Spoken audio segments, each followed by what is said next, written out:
लोगों में बड़ा उत्साह है इस फ़िल्म को देख के। ख़ैर उसके लिए हमें ये मेल्टडाउन वालों का भी धन्यवाद करना चाहिए, आभारी होना चाहिए। हाँ, क्योंकि वो फ़िल्म रोज़ नए रिकॉर्ड बना रही है और सेकंड सैटरडे का उसने आज तक का इतिहास सारा क्रिएट कर दिया। सेकंड सैटरडे का हाँ, 54 करोड़ 54 करोड़। इंडिया में। अच्छा, मज़े की बात ये है कि ये अभी फ़िल्म केवल हिंदी में है। अभी इसके हाँ, रीजनल वर्ज़न आने हैं। जी। केवल एक ही भाषा में रिलीज़ हुई है और विदेशों में भी ये 100 करोड़ तक पहुँचने वाली है। और ये तो तब है जब कि गल्फ़ की मार्केट में इसको बैन कर दिया गया। और ये कुछ लोग जो हैं प्रॉब्लम है क्या कनेक्शन वगैरह में? नहीं, आपको मुझे तो कुछ दिख रहा है कुछ समय के लिए बराबर। आप लोगों को देख नहीं पाया मैं। नहीं, कोई मुझे दिख रहा है यहाँ पर। अच्छा, ठीक। हाँ, मेरे यहाँ शायद तो कोई प्रॉब्लम ये जो चल रहा है, तो है। ये हाँ, डेडली कॉम्बिनेशन हो गया कि multi starrer, technically near perfect, very strong nationalistic content, very strong nationalistic content और साथ में सुपर डुपर हिट। हाँ। तो कुछ लोग तो कह रहे हैं कि साहब कि ये इन्फ्लेक्शन पॉइंट है। Do you agree? मैं बिल्कुल एग्री करता हूँ। एक्चुअली मैं आप लोगों को सुन नहीं पा रहा हूँ, लेकिन आप लोग मुझे अगर सुन पा रहे हैं तो जी। मैं हमें तो ठीक सुनाई है। पड़ तो रहा है मैं क्लियर, बिल्कुल एग्री बिल्कुल। करता हूँ। एक्चुअली इन्फ्लेक्शन पॉइंट्स कई कई कारणों से है, क्योंकि ये फिल्म जो है वो, इसके अंदर जो कमर्शियल एलिमेंट है, और वो कमर्शियल एलिमेंट भी इसके अंदर हैं जिसमें जिनके लोकप्रिय होने की संभावना रहती है। अब जैसे कि गाने वाने जो रखे गए हैं, वो जो नाच रखा हुआ है, सब कुछ है, कुछ लोगों को लगेगा कि अरे क्या ये awkward सी चीज़ है इस कथा में, लेकिन वो सारा जो मसाला जो है बहुत महत्वपूर्ण है। तो वो सारे एलिमेंट एक साथ रख के, और जो बार-बार बैकग्राउंड म्यूज़िक की बहुत चर्चा हो रही है, मैं देखता हूँ कि आजकल सारे फ़िल्म रिव्यूअर बैकग्राउंड म्यूज़िक की बहुत चर्चा करते हैं। तो वो सारे एलिमेंट लेके ये एक बहुत ज़बरदस्त एंटरटेनमेंट पैकेज भी है। तो उसमें होता ये है कि आइडियोलॉजी प्लस एंटरटेनमेंट पैकेज, ये दोनों मिलके लीथल कॉम्बिनेशन हो गए हैं।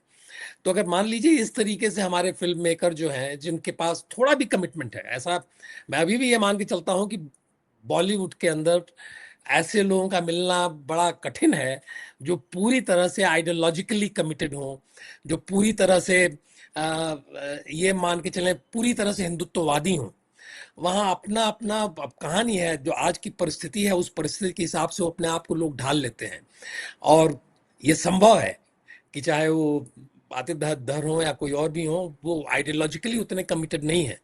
उनका कमिटमेंट ज़्यादातर शायद अपने क्राफ्ट की तरफ हो, अपनी स्टोरी टेलिंग की तरफ हो। लेकिन अगर वो नहीं भी है, मान लीजिए आइडियोलॉजिकल कमिटमेंट पूरी तरह से, लेकिन आज की परिस्थिति में अगर उन्होंने ऐसी एक फ़िल्म बनाई है, तो उससे एक हमारा पर्पस, हमारा उद्देश्य जो है वो हल हो जाता है, वो सर्व होता है। तो वो महत्वपूर्ण है हमारे लिए। इसीलिए कल क्या कोई करने वाला है, हमें कुछ पता नहीं है, लेकिन आज जो हो रहा है वो हमारे लिए बहुत बढ़िया है। जो एस्टैब्लिशमेंट है, जो जिसको वोक एस्टैब्लिशमेंट और बाकी सारे नाम हम लोग देते हैं, वो सारे एस्टैब्लिशमेंट के ऊपर एक ये खतरे की घंटी बजना शुरू हो गई है।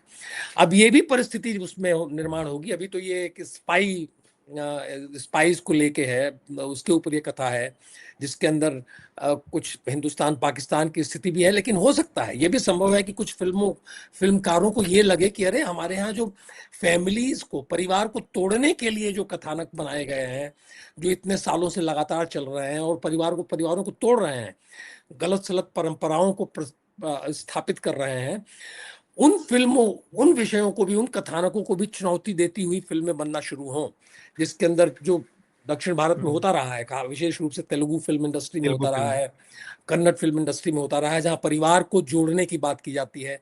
तो उस तरह की भी फिल्में, तो जो अलग-अलग क्षेत्र में अलग-अलग किस्म के, अलग-अलग जॉनर जो बोला जाता है, उसमें अलग-अलग किस्म की फिल्में बनना शुरू होंगी। और उसमें कई फ़िल्म मेकर जो कहानी लिखते हैं, जो स्क्रिप्ट लिखते हैं, जो निर्देशक हैं, उनके मन में वो विचार भी पनपने लगेंगे कि भई ऐसी फ़िल्म चल सकती है, हमें ऐसी फ़िल्म बनानी चाहिए। तो इस तरीके से ये क्रांतिकारी, और जैसा आपने कहा कि एक परिवर्तनकारी, एक वो पॉइंट, जो इन्फ्लेक्शन पॉइंट जो है, वो हम वहाँ पे पहुँचे हैं। अब देखें उसका कितना उपयोग कर लेते हैं ये सारे लोग। और किस तरह से इसको सस्टेन किया जाता है एक मूवमेंट के तौर पे, एक आंदोलन के तौर पे, ये मेरे लिए ये प्रश्न जो है वो सबसे बड़ा यक्ष प्रश्न हम सब लोगों के सामने है।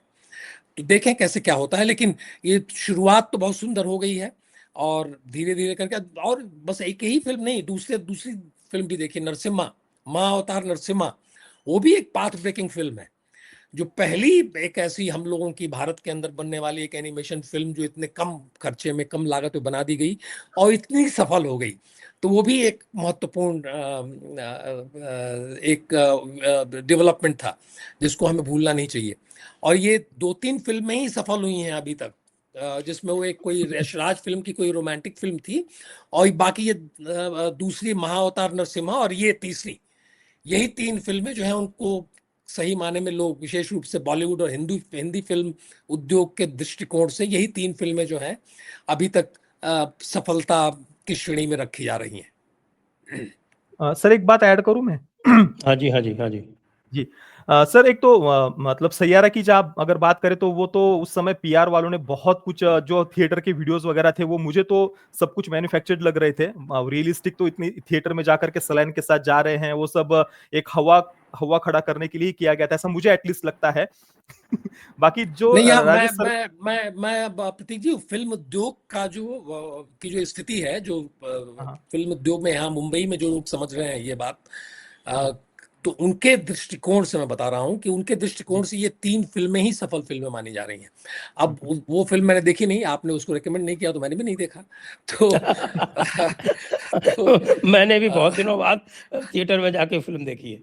हाँ, वो अच्छा, देखनी थी और एक बंगाल फाइल्स में कुछ हम्म, और कार्य आ गए और उस समय ये सब चल रहा था आपका ये जी, जयपुर डायलॉग्स का, मैं जा नहीं पाया उस समय। हाँ, तो एक अब आ गई है वो ओटीटी पर, तो अब देख सकता हूँ। हुँ। एक और बात जो मैं दूसरी बात कहना चाहता, सैयरा तो ऐसे ही कह दिया। राजेश सर ने जो परिवार जोड़ने की बात कही ना, कि आने वाले समय में हो सकता है कि ट्रेडिशनल पॉइंट ऑफ व्यू से परिवार जोड़ने वाली भी फ़िल्में बनाई जाएँ। वो मुझे एटलीस्ट थोड़ा-सा बॉलीवुड में कठिन लगता है, क्योंकि प्रॉब्लम ये है ना कि आपने तेलुगु फ़िल्मों की बात की, वहाँ पर मैंने अधिकतर जो फ़िल्म मेकर्स देखे हैं वो काफ़ी पारंपरिक ट्रेडिशनल पॉइंट ऑफ व्यू से सोचने वाले हैं, तो उनकी फ़िल्मों में वो बात, परिवार का चित्रण उस प्रकार से देखने को मिलता है। बॉलीवुड में समस्या ये है ना कि यहाँ पर थोड़े बहुत लोग जो राष्ट्रवाद की तरफ झुके हुए भी दिखते हैं ना, उनका भी परिवार की तरफ या विवाह की तरफ या पति पत्नी के संबंधों की तरफ देखने का जो दृष्टिकोण है वो थोड़ा बहुत नहीं, काफी ज्यादा लिबरल ही है। ये मैंने एटलीस्ट मैंने जो देखा हुआ है, क्योंकि ये बहुत सारे राष्ट्रवादी आप बॉलीवुड में जो अपने आप को कहते हैं उनको देख लीजिए, वो पिंक जैसी फिल्मों को भी प्रमोट करेंगे, थप्पड़ जैसी फिल्म को भी प्रमोट करेंगे, लापता लेडी जैसी फिल्मों को भी प्रमोट करेंगे, सेक्सुअल लिबरेशन वाली फिल्मों को भी प्रमोट करेंगे जिसमें एलजीबीटीक्यू, जेंडर आइडेंटिटी एजेंडा वगैरह सब कुछ, उन फिल्मों को भी यहाँ के राष्ट्रवादी, क्योंकि उनको लगता है कि हमें लिबरेट करना है समाज को। तो एक नई जनरेशन जो अभी इंडस्ट्री में है बॉलीवुड की, वो परिवार को लेकर के उनकी उतनी पारंपरिक सोच नहीं है, तो उस दृष्टि वहां पर मुझे लगता है कि शायद अभी भी काफी समय लगेगा, क्योंकि उस प्रकार से सोचने वाले फिल्म मेकर्स बॉलीवुड में अभी तो ना के बराबर दिखते हैं मुझे। नहीं, आपको दिखते होंगे, लेकिन देखिए वो सब अपनी अपनी जगह पे हैं और सब समझते हैं और सबके परिवार तो हैं ही, जो कुछ भी है। सब लोग थोड़ी ही लिव इन रिलेशनशिप में रह रहे हैं, सब लोग जो है करण जौहर थोड़े ही हैं। तो सबने अपने भी परिवार चला रहे हैं, उनके भी पुत्र पुत्रियां हो रहे हैं।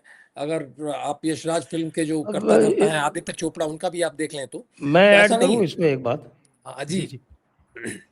राजेश जी, आप याद करें जो हमारा पहला कॉन्वर्सेशन हुआ था उसमें आपने एक बात कही थी, मुझे आज तक याद है, हाँ और वो आपने ये कही थी कि इस इंडस्ट्री के लिए पैसा ही भगवान है। जी, बिल्कुल। तो अगर उनको ये लगेगा कि भाई हाँ परिवार वाली पारिवारिक फिल्मों से पैसा बन सकता है, तो वो हाँ, करेंगे। बिल्कुल करेंगे। अभी अभी अब अभी आप इसी ये वर्ष देखें कि जैसे जी, ये तो हिंदुस्तान पाकिस्तान वाली बात हो रही है, लेकिन औरंगजेब के ऊपर, संभाजी महाराज के ऊपर बनी छावा जो है वो भी अत्यंत सफल रही। बिल्कुल। तो निश्चित रूप से ये देख रहे होंगे कि साहब कि इसमें भी पैसा बन सकता है, तो अब इतिहास को भी जो है वो राष्ट्रवादी नजरिए से प्रस्तुत किया जाए, तो हो सकता है बिल्कुल। आपको हमको किसी को कंसल्टेंट कभी ये ले लें। नहीं, प्रतीक जी, वो गुजराती फिल्म हाँ मैं जिसकी वही बात आप बताने वाला चर्चा था कर, संजय। हाँ, जी जी, संजय सर मैं वही बताने वाला था। उसका रीमेक अभी बनेगा ना, अभी बनेगा, देखिएगा आप। संजय सर, अभी लालो नाम की एक फिल्म आई है गुजराती में, लालो श्री कृष्ण सदा सहाय थे। वो फिल्म एग्जैक्टली थप्पड़ से अपोजिट है। हाँ एक पति पत्नी का झगड़ा हो रहा है, वो पत्नी को धक्का दे रहा है, बाजू की एक मौसी जी आ रही है जो काफी आयु में ज्यादा है, उनको भी वो धक्का देकर नीचे गिरा रहा है पति, व्यसनों में गिरा हुआ है। पर उस व्यक्ति को कैसे ईश्वर आकर के बदलते हैं, और वो पत्नी भी अपने पति के प्रति कितनी समर्पित है, पति के मन में भी पत्नी के प्रति प्रेम है। देखिए झगड़े होते हैं, बर्तन है, टकराते हैं, आपने किसी रोबोट से शादी नहीं की हुई, परंतु बातों को भुला करके जीवन में आगे बढ़ना, एक दूसरे को जोड़ना, एडजस्ट करना, कॉम्प्रोमाइज करना, यही एक विवाह का बेस होता है। और इसको ही यूज करके हमेशा एग्जेजरेट करके फिर ये लोग फिल्में बनाते हैं, थप्पड़ जैसी वगैरह, परिवार को तोड़ने के मैसेज देते हैं। पर वो लालो फिल्म मात्र 50 लाख में बनी और उसने 100 करोड़ से ज्यादा का कलेक्शन किया। मतलब मुझे पता नहीं 250 गुना या 300 गुना पता नहीं कितना कलेक्शन, 50 लाख की फिल्म में 100 करोड़ से ज्यादा का कलेक्शन किया। अरे तो ये सारी जो 3 फिल्मों की हम लोग बात कर रहे हैं बॉलीवुड वाली, उससे कहीं ज्यादा सफल फिल्म है वो। बहुत मैं ज्यादा, बता रहा हूँ, पता नहीं अभी तक उसका अनाउंस किया है कि नहीं लोगों ने, उसका रीमेक होगा, ये लोग करेंगे उसका रीमेक। जैसे कि एक फिल्म बनी थी ना वो जो दलित फिल्म मेकर है, जिसकी फिल्म बर्लिन में मैंने देखी थी, क्या नाम था उसका? नीरज घैवान। हाँ वो जो क्या नाम था उस फिल्म का, मराठी फिल्म जो उसने बनाई थी? मसान। हाँ नहीं, मसान नहीं, फिर मैं महाराष्ट्रियन फिल्म मेकर है वो, दलित अच्छा वो एक्टिविस्ट भी क्या है। नाम, कुछ तो हाँ नाम है, मैं भी बोला। हाँ, तो उसके फिल्म की एक बार जब वो थोड़ी सफल हुई, तो इसके बाद उस फिल्म की, और वो एक लव स्टोरी के तौर पे ही वो सफल हुई थी एक्चुअली। अच्छा तो उस फिल्म सैराट की के बात भी, कर रहे हैं आप, सैराट की हाँ बात कर रहे हैं। हाँ, तो सैराट की सैराट बात के रीमेक बनना शुरू हुए। तो वैसे ही ये आप क्या नाम है इस फिल्म का, गुजराती फिल्म का? लालो श्री कृष्ण से लालो, बसाए थे। इसके भी रीमेक बनेंगे, बता रहा हूँ आपसे। और ऐसे विषय अब लोग पकड़ना शुरू करेंगे।